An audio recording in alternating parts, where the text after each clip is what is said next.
The Elder Scrolls universe is expansive, with much of its deep lore found in the books in-game or through other external sources. In this video series, I will be exploring the creation monomyth of the world of the Elder Scrolls universe, Nirn. This video will focus on the most agreed upon version of the creation, that being the mainly elven telling of events. I'll wait for a later episode to talk about the even deeper explanation of the universe, but this video will hopefully clarify how the planet Nirn came to be. In the beginning nothingness, there were two primordial concepts, that of order and chaos, or Anu and Padamai. Being that they wanted to understand themselves more deeply, they each created an oversoul. Anu created Anuiel, and Padamai created Sithis, or the Void. The interplay between order and chaos created what we know as Orbis, or the universe. Auriel, who most of you may know as Akatosh, was born of Anuiel, while from Sithis came Lorkhan, the missing god, whose remains can be seen even today as the moons of Nirn, Maser and Secunda.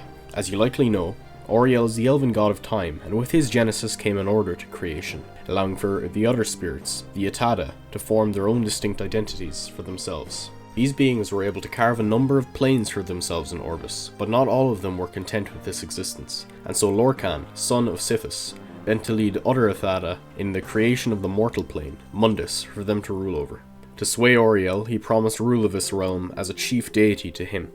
Depending on what telling you want to believe, Lorkhan neglected to tell the other spirits it would take giving up parts of themselves to create this new plane. Whether by betrayal or a change of heart, Auriel led his armies against those of Lorkhan in a great battle on Nirn, its details mostly lost to the ages of myth. Trinimac, a great warrior god, defeated Lorkhan, and it was decided at the Adamantine Tower that Lorkhan would be put to death for his betrayal. His body was sundered and his heart removed, and fired by bow into the sea, as it could not be destroyed, as the heart and Nirn are forever bound together. Where it landed would rise Red Mountain and the island of Vardenfell, a part of Resdayn, or Morrowind as we know it in current times. It is said that a drop of his blood fell into an Ayleid well and created a powerful gem, but that is a story for another day. Those Atada who found themselves weakening, led by Magnus, fled creation before they became bound to it like the Divines and other spirits, and the holes they tore in creation became the sun and stars, allowing magicka from Aetherius to flow into the world.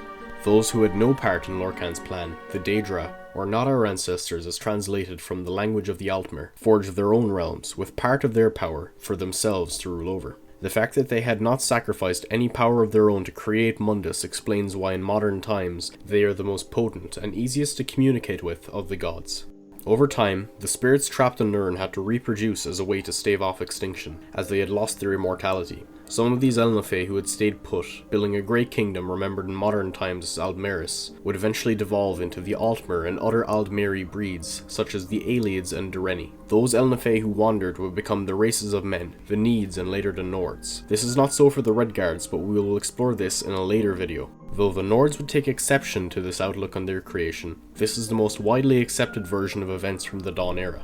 In future videos, we will discuss this time period in greater detail if we can, as well as the variations of the creation the differing races of Tamriel subscribe to. I hope you enjoyed this quick history lesson on the ancient history of Nirn. Be sure to check out our podcast episodes on Spotify to listen while you travel or work, and follow our Instagram or subscribe here to get notified when we release new videos or podcasts. Thanks for listening, and thanks for watching.